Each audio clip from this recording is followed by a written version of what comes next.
graphic designer doing the design for them. It's they've got with Labor preference, with NXT preference. They've got here Liberals ahead of NXT and NXT ahead of the Liberals. So it is quite interesting. Nick has always said that he's passionate about bringing people together, and it does seem that he's managed to bring the Liberal and Labor parties together in South Australia. That's right. I'm a great believer in bringing people together. I just didn't realise it would be the Liberal and Labor parties. Matthew, do you think this scuppers your chance of winning this seat? You're going to need preferences, aren't you, to get over the line? Look, we're unlikely to win the seat based on our first preference vote, absolutely. But over the years, in fact, Christopher Pyne on many occasions has relied on preferences to win the seat as well.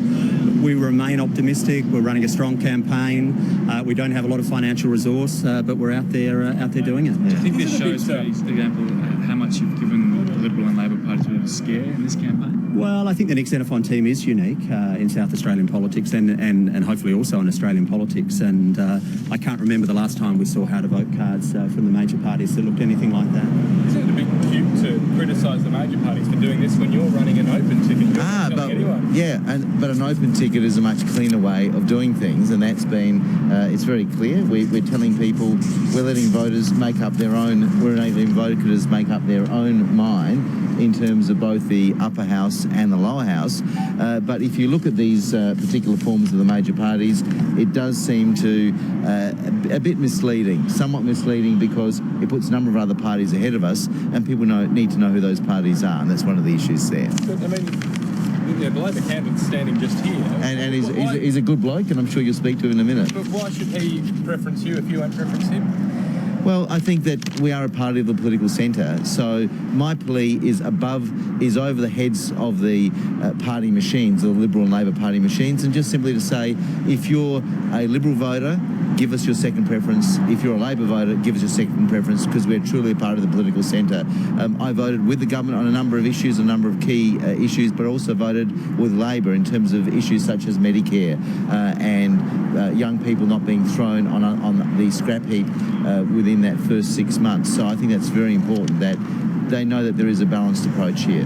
Just in terms of your Senate how to vote, by running an open ticket, suggesting just vote one. And 2, 3, 4, 5, 6. But do you think there's a risk that people might look at that and end up just voting one and their vote being exhausted? No, I don't think there's a risk of that. We know that in the ACT, where they've had a similar voting system for about 30 years now, that overwhelmingly people follow the voting ticket that they...